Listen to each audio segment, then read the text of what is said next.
Hey, it's Claire Wickes here. Besides being a composer, I'm also a professional flute player, and I'm the principal flautist of the English National Opera Orchestra. In this episode of Virtual Orchestration, I'm going to take you on a journey through the woodwind section of the orchestra. The instruments, their ranges and registers.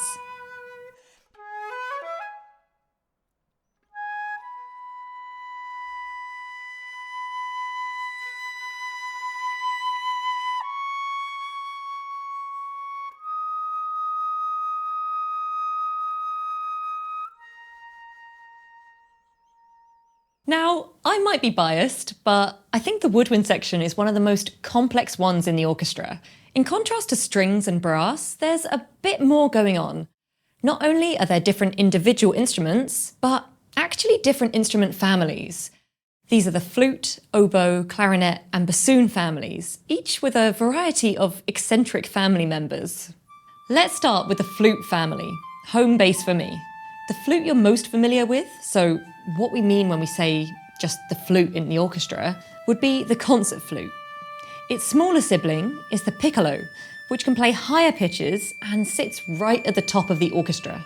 For lower pitches, the grandparents of this family, you have alto and bass flutes. Now, there are relatives who can play even lower, but they're pretty rare and usually don't appear in standard repertoire. These would be the contrabass flute and even lower, the sub-contrabass flute. Both of them are so huge that you have to play them standing up. Let's head on to the oboe family, where we also have a horn in the woodwinds, just to confuse you. Like in the flutes, you have the standard oboe at the core of this family. Its closest relative is the cor anglais, or English horn. That's lower than the oboe, so it's used a lot in orchestral works to extend that oboe sound downwards. It's the melancholic member of the family, and it's got a beautiful, mournful quality, so you can bet that in an opera, if someone is crying or dying, there'll be a cor anglais solo. Sandwiched in between the oboe and the cor anglais, we have the oboe d'amore. This is much rarer, and has a range that's lower than the oboe, but higher than the cor anglais. And sound-wise, it's really a hybrid of the two, with a bit of added richness. There is also a piccolo oboe, also called the musette, but this would be the abandoned child of the family. Then there are two great-grandparents. Firstly, the bass oboe, if you want to go lower than the cor anglais. This one makes a few appearances in classical repertoire, but is hardly ever used.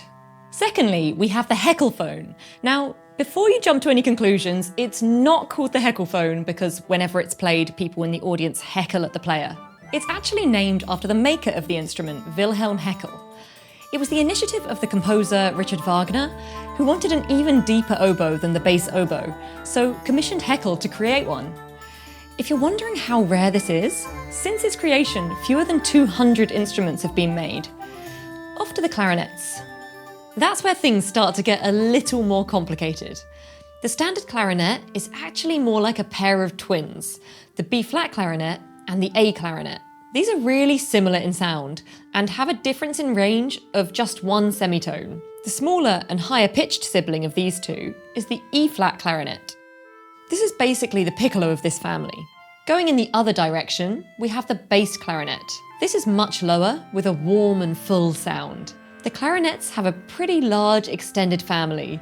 There's the contrabass clarinet, if you want to outdo the bass clarinet and go super low. Then we have the rarer basset horn and the alto clarinet. These don't make many appearances at family reunions, but Mozart was quite a fan of the basset horn, so they drop around from time to time. Now, why do we call the clarinets B-flat, A or E-flat? You might think it has to do with its lowest or highest note, but actually that's not the case.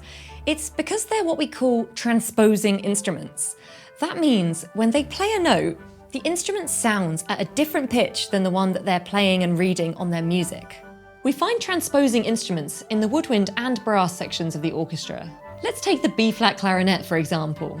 When the clarinetist reads a C in the sheet music and plays the note C on their instrument, the pitch that actually comes out is a B-flat. Now, this might sound unnecessarily confusing, and to an extent I'd agree with that, but there's actually a good reason for this system that we'll touch on later. Let's finish off looking at the woodwind families first with the bassoons. The bassoons are the smallest family of the woodwinds, with only two members, the standard bassoon and its parent, the contrabassoon, which is very low in pitch. In Prokofiev's famous piece, Peter and the Wolf, the bassoon plays the role of the slow and portly grandfather, so I suppose that would make the contrabassoon a very large, but rather friendly, great-grandfather. In a woodwind section, depending on the repertoire, you'd usually find 8 or 12 players.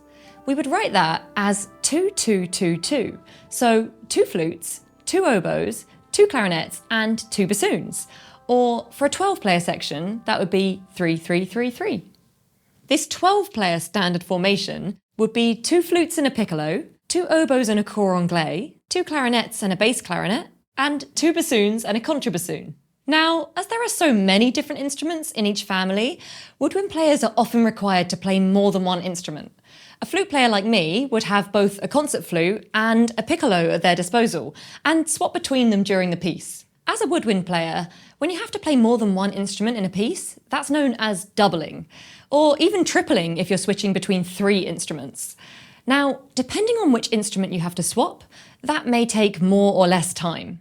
So, for example, it might take a contrabassoonist a little longer to swap between that and a bassoon than it takes me to switch between flute and piccolo.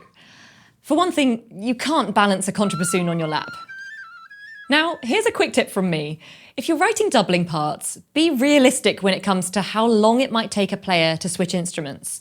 When I've had to play parts where composers have only given me a couple of beats to change, I'm in serious risk of whacking myself in the face or dropping one or both instruments.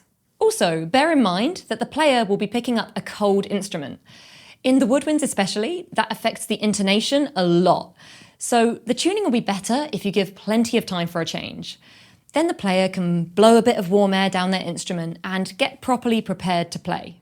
This frequent swapping of instruments actually relates back to transposing instruments. You can probably imagine why this is important in the woodwind section if you think about the practicalities of doubling. If we didn't have transposing instruments, then the fingerings of all the different instruments of each family wouldn't correspond. So a player might have to learn 3 or 4 completely different fingering systems and switch between them at a moment's notice. Instead, the written music is optimized for the player. So when a player reads a G on the page, they always put down the same fingers for that, regardless of which instrument they're on. But on different instruments, different pitches will come out. Of course, there are slight variations between instruments, but in short, this means that players can swap instruments more easily. So, now that we've covered the different family members, let's head over to their ranges and registers. Just like with the string and the brass sections, let's distinguish the terms range and register. The range means the pitches that an instrument can actually play, so from lowest note to the highest. A general note on instrument ranges.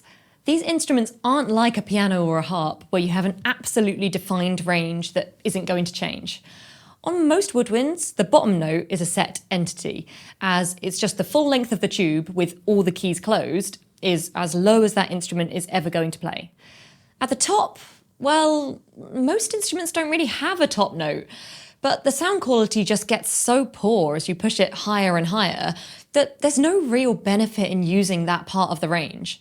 So really what's best to remember is that we're talking about the comfortable, playable range, even though some instruments may be able to play higher than this. When we talk about registers, we mean subdivisions of that range where the sound of the instrument has a distinct and individual character. As there are so many woodwind instruments, we'll concentrate on the main members of each family. Flutes first. Their most common orchestral range is from MIDI C3 to C6. So that's quite a broad stretch, as you'll hear in the following example.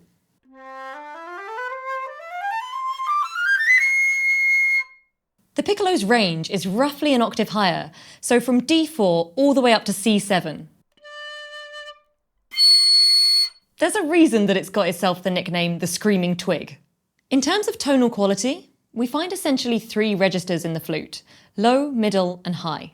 The low register, from C3 to C4, is the quietest one, but is really rich and luxurious.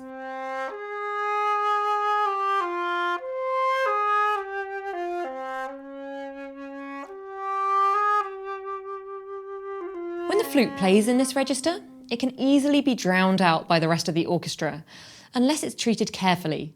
For example, playing solo with a relatively sparse accompaniment, or playing as part of a quieter texture.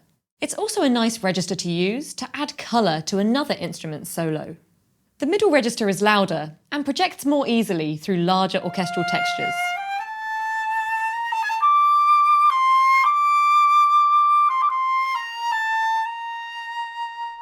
And the top register is brilliant and loud, approaching piercing at the top end. But nothing like the piccolo.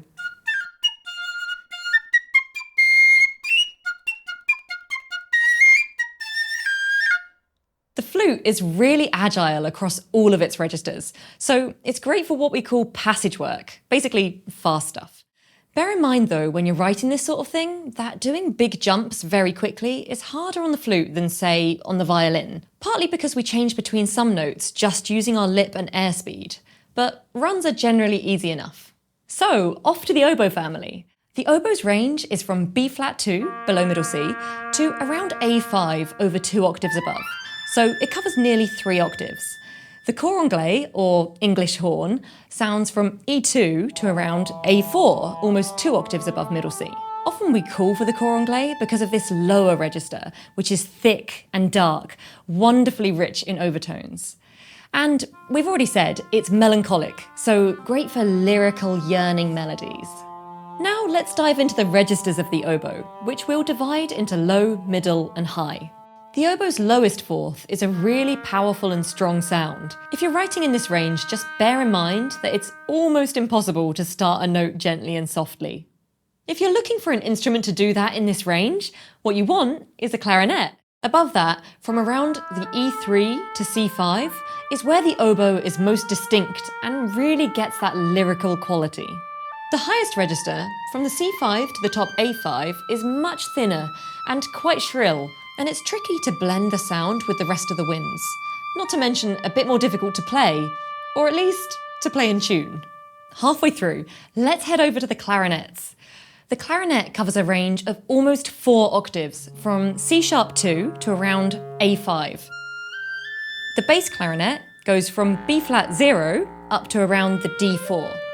Just remember that we're talking about the sounding notes, and if you look into the score, the written notes will be different as we're dealing with transposing instruments. Heading over to timbre and registers. The clarinet is a bit like the cello of the woodwinds, in that its 3 registers are a bit more distinct than the ones in the other woodwinds. They're still basically low, middle and high, but the timbral qualities differ more dramatically. The low register is called the chalumeau register, named after an instrument that was the predecessor of the clarinet. That register ranges from the sounding C-sharp 2 to the D3 above. This register is lovely and rounded, the musical equivalent of a warm bath. Next we have the clarino register, from the sounding E3 to B-flat 4. The bottom third of this register is sometimes referred to as the throat notes of the clarinet, but the rest of the clarino register is a bit brighter and less round and fluffy.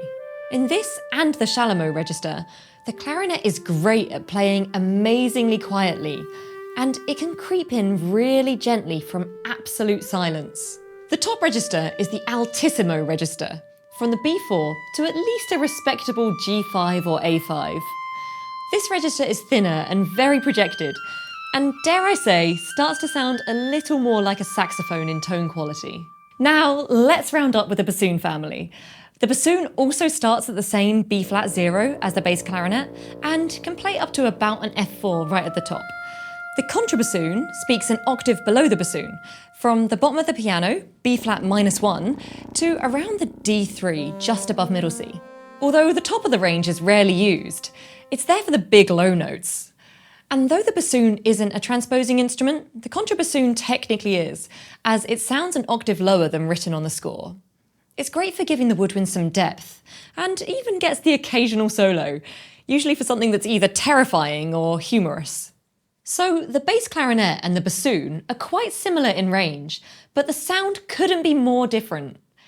The lowest register of the bassoon, from the B-flat 0 to E-flat 1, is very rich and full, but like the low register of the oboe, difficult to attack and control at lower dynamics. The bassoon is generally quite agile, but not in this part of the range. The middle register is from the E1 to G3, and it's very clear, very full sounding and vibrant, and carries the characteristic sound that we associate with the bassoon. The top register, from around G3 to E4, is a bit intense and can be sort of pinched. It requires a bit more effort from the player, but when controlled nicely, the bassoon can sing beautifully up here. As we've mentioned, the higher we go on a woodwind instrument, the more difficult it is to produce a good, consistent sound quality. Well, now you're hopefully a bit more clued up on the woodwind families, most of their members, and the types of sounds that they're capable of. So I can hand this channel back to Alex now that his tour, with support from Hans Zimmer, has come to an end. Alex is going to make a follow-up to this about how to write and arrange for winds in an upcoming episode. In the meantime, feel free to share your favourite bits of woodwind writing in the comments, and also maybe your struggles with the absolute overload of instruments in the woodwinds. That's it from me so far, and maybe see you someday in another episode of Virtual Orchestration.